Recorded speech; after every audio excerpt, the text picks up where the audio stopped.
थोड़ा सा सिंपल सा मेकअप करने के बाद मैं पहनूंगी ये सिंपल सा कुर्ती जींस के साथ। और हाँ, हेयर को कैसे स्टाइल करूँ वो अभी समझ में नहीं आ रहा है। तो अब मैं हो गई हूँ रेडी, पूरा नहीं रे बाबा, अभी आधा ही हुई हूँ। और ये देखो मेरे घने घने जंगल जैसे बाल, लेकिन सच बात बताओ तो ये इतने घने हैं नहीं, बस दिखते हैं। इन बालों को कैसे स्टाइल करूँ ये मुद्दा नहीं है, मुद्दा ये है कि इन दो घड़ी में से मैं किससे पहनूँ, टोटली कंफ्यूज।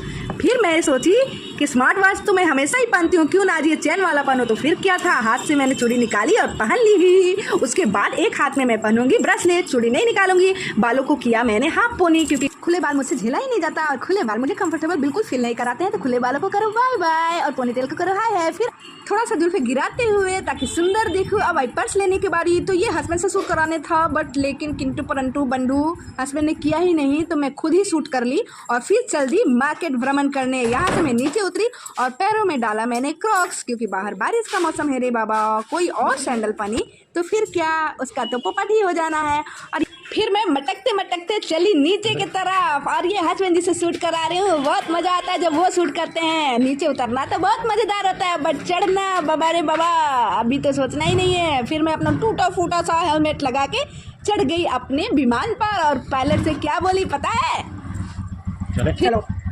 फिर क्या था, मेरा विमान तो दौड़ लगाने लगा सड़कों पर और मस्ती नहीं होगा ये भी भला हो सकता है क्या? गर्मी ने अपना तहलका मचाया हुआ है और मेरा विमान थोड़ा सा मेरे को राहत पहुंचाते हुए पहुंच गया दौड़ लगाते हुए मार्केट में।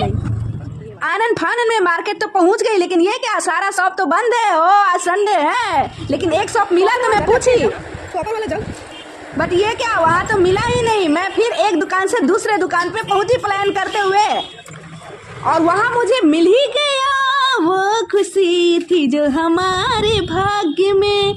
लेकिन ये क्या, खुशी तो टूट ही गई। दुकानदार के पास सिर्फ एक ही जग था, वो भी 950 का, यानी 1000 रुपये का। मैंने तो लिया ही नहीं। क्यों नहीं लिया वो बताती हूँ, क्योंकि मैं हूँ मिडिल क्लास और हम मिडिल क्लास वाले अच्छे से देख के 4 दुकान घूम के जब तक देख न लें चैन कहाँ मिलने वाला है। फिर मैं पहुंची रिलायंस स्मार्ट और यहाँ से मैं अपना सारा किराना सामान लेती हूँ। बट ये का, यहाँ भी मैंने बहुत घूमा, खाने वाला सामान था, बहुत कुछ सारा सामान था, बट अभी मुझे लेना ही नहीं था। मुझे लेना था सिर्फ कॉपर वाला जग।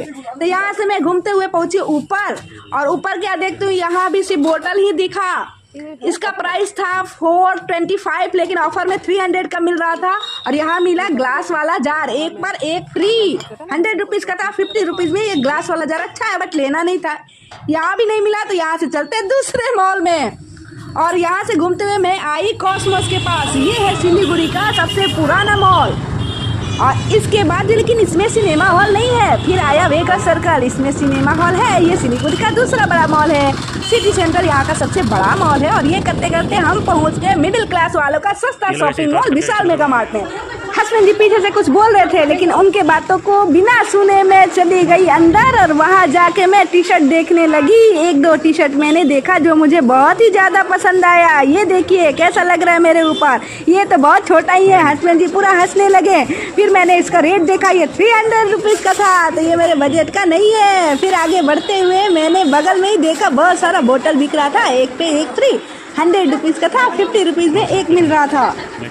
और फिर क्या था, कदमों ने बोला वीर तुम बढ़े चलो, धीरे तुम बढ़े चलो, आगे बढ़े चलो। लेकिन कुछ भी पसंद नहीं आया, क्योंकि लेना तो हमें जग था, तो कुछ और कैसे ले सकती हूँ। घर से ही प्रण लेकर आई थी कि अगर कुछ भी पसंद आ जाए तब भी यही सोचना है, नहीं अच्छा नहीं है, क्वालिटी एकदम घटिया है रे बाबा। लेकिन ये क्या, धीर वीर ने जो कदम बढ़ाया था, आगे चल के नाइटी ने उसे पकड़ ही लिया, छोड़ ही नहीं रहा था। मैंने बोला बक बुरबक, इतना घटिया चाल चलन मत रखो, जाने दो मुझे, जाने दो मुझे, जाने दो, वादा जो किया वो निभाने दो। भाई जग लेने आए हैं, आपको क्या लगा?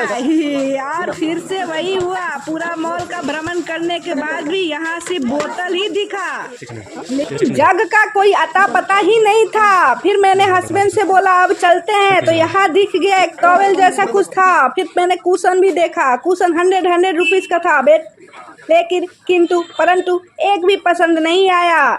घर से प्रण जो लेकर आई थी, यहाँ दिखा कुछ ऐसा जिसमें मैं कंफ्यूज ही हो गई। है क्या? पढ़ी तो पता चला पर्दे में लगाने वाला है। वहाँ से मैं निकल गई। इतना भ्रमण करने के बाद भूख जो लगा था, पेट में चूहे जो कूद रहे थे, यहाँ दिखे समोसे वाले भैया, तो मैंने उनसे बोला 4 पीस समोसा पैक कर दीजिए। मैं वहाँ तो नहीं खाई, कहाँ जाके खाई वो तो आपको पता ही होगा, क्योंकि मुझे पसंद है मोमो, और बाहर निकली हूँ, मोमो न खाऊं हो ही नहीं सकता। और यहाँ पर तो मोमो खाने का मतलब आधा घंटा वेट करना। मुझे भूख जो लगी थी तो मैं समोसा का आनंद लेने लगी, हस्बैंड जी भी आनंद लेने लगे, और ये क्या, चटनी का मुंह खोलने के बजाय फाड़ कर ही पी गए। इसमें मज़ा ही अलग आता है। बैठे बैठे एक ही प्लेट समोसा मिला, समोसा नहीं सॉरी मोमो मिला, और मैं मोमो का आनंद लेते हुए, हस्बैंड जी बोले तुम खा लो, ये प्लेट ठंडा है, गर्म आएगा तो मैं खाऊंगा। और खाने के बाद मैंने लिया कुल्फ़ी का मज़ा। उसके बाद हम लोग घर के लिए रवाना हो गए।